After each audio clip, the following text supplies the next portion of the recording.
I had a near-death experience in 1969 after the birth of a child. There was this bright light, and I saw movement at the end of my bed, and when I looked, Jesus was standing at the end of my bed. Oh my, not a hallucination.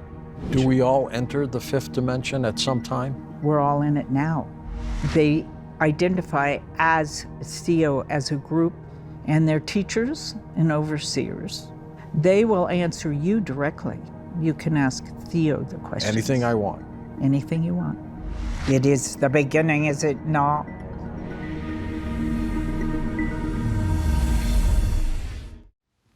Well, welcome to Beyond Belief. You will be glued to your television with this program. Sheila Gillette with us, best-selling author and channeler for 12 archangels, known collectively as a group as THEO.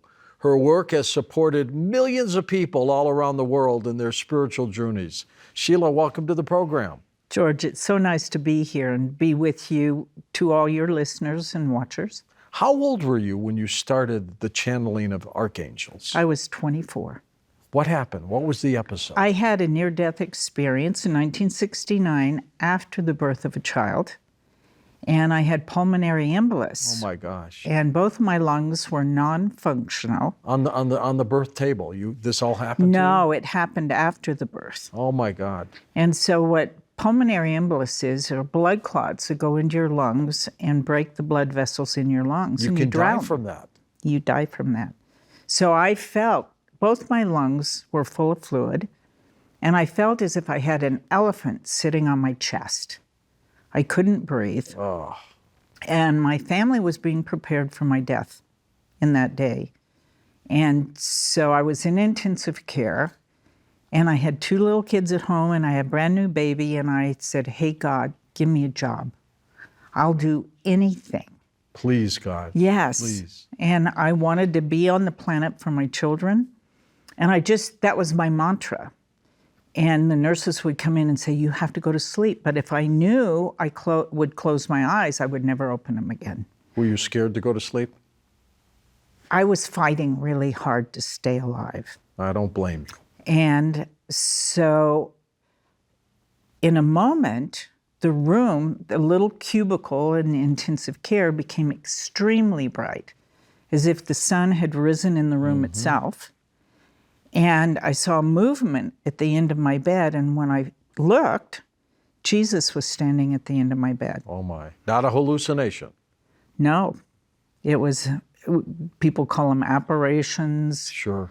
But he was standing at the end of my bed, and he had like a cloak on with big open sleeves.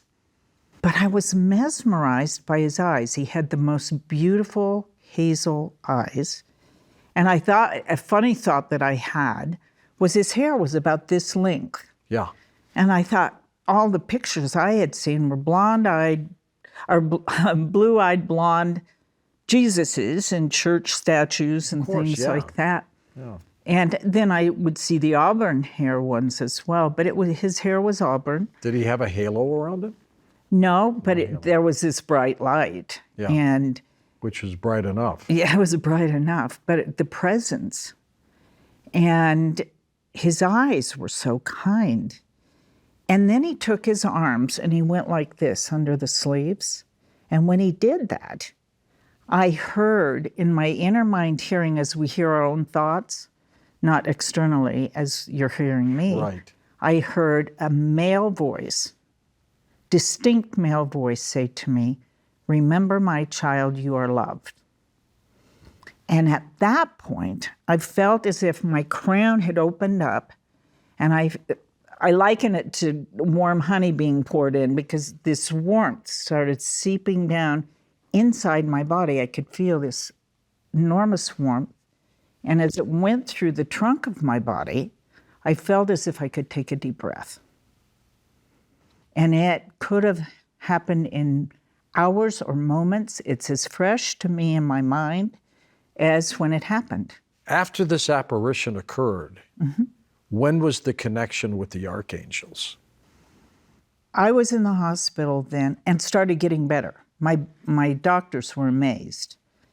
And I was in the hospital for a month, and about 6 months after I was out of the hospital, I started having all kinds of psychic phenomena happening to me, internally, externally. I see. I could hear messages as I heard Jesus' voice in the hospital that day. And I had phenomena happening. I had my bed levitate in the middle of the night one night. And if Spirit or the angels wanted to talk to me, the chair in which I would be sitting would physically be shaking and moving. So I had feel it. Oh, absolutely. Yeah. It was very visible too. And then I could do automatic writing, where a pen, if I held the pen, it would write messages. And I could do telekinesis, where you could move objects with your mind. Right. And so I did that because I was experimenting with all this to make sure, that this was a real thing. Well, you can think 1969, think back. So much was going on in the world then. Oh my gosh. But this isn't, these topics that you and I discuss weren't even topics that we would talk about openly. Some people would, but private. It was so private because there was so much fear. I didn't go into social situations, for example, and say, guess what I can do? Because people would have been afraid of me. And so this developed. I was invited to come and speak to scientists and be tested for my psychic ability. Which was getting better and better and better, I assume. It was. But I was considered a direct voice trance medium. The word channeling wasn't even used then because I was laying down just like Edgar Cayce. And were you alert? I would be totally not alert. You were out. You were in a trance state. And this voice would speak through me. But over time now, it's developed to today where I stand and they walk me and they speak and eyes open, but then eyes closed, totally out. What was good about that is that I was so analytical and curious, and I wanted to be sure that the messages weren't being infiltrated by my consciousness, that it was pure. You were inputting it as opposed to... Exactly. But at that point, did you know you were dealing with angels? Yes. You did? Yes. Okay. I was told. 12. By them. The first spokesman was one called Orlos, and said that, I'm going to say he, for lack of a better terminology, was there to prepare my body for higher teachers because it's such an energetic exchange. They had a plan for you. They did. They probably still do. Yeah. I want you to look at a clip from Gaia's program Initiation. Matthias de Stefano talks about the fifth dimension. After we see this, explain to us why that fifth dimension is so important. Okay. The fifth dimension is born in the same moment that the first dimension was born. The first dimension was born from the idea that this being has about itself. But this idea has love to be expressed, has wisdom to understand who it is, who it was, and who it will be, and has will to move and create.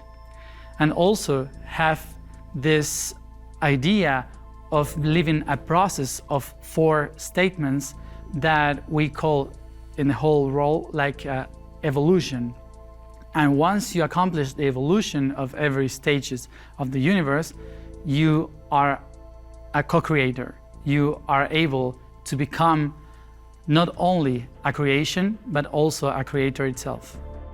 The fifth dimension is the one where the wise ones, those who has accomplished the experience of the third dimension, can watch the expression, can watch the whole process of the fourth dimension and understand what's the purpose of it. That's why there's a lot of people that says that in the fifth dimension we have the masters, the guides, the people and beings who are heading us in our mission, who are leading us in our purpose on life, and are those who speak to our ears and says what is good, what is bad, where to go, where not to go, what to do, what not to do. Those people that hear themselves in the fifth dimension are the ones that channel the information from the whole, are the ones that have the whole picture. Fifth dimension is related to the third one because fifth dimension is the one that helps us to understand the process we live in the third and the fourth dimension. That's why the beings in the fifth dimension guide us in the third dimension. And as we do our lives and as we express our realities in the third dimension as human beings, or plants, or as animals, minerals, whatever, in the third dimension, we help the people from fifth dimension to understand their selves through that experience. So we used to believe that beings in the fourth, the fifth, the sixth dimension are people or beings that are more evolved than we are. But it's not like that. Sheila, explain to us what the fifth dimension is. Well, I agree with him. My first book was called Fifth Dimension, Channels there to you a go. New Reality. And what THEO spoke to us about is that this time we're living in right now, we're fully, all of us, experiencing the fifth dimension. And the fifth dimension is a realization of the masters that we are. The third is our physical reality. The fourth is our spiritual awakening. And the fifth is the fuller expression in and through us of this consciousness of the fifth dimension. Do we all enter the fifth dimension at some time? We're all in it now.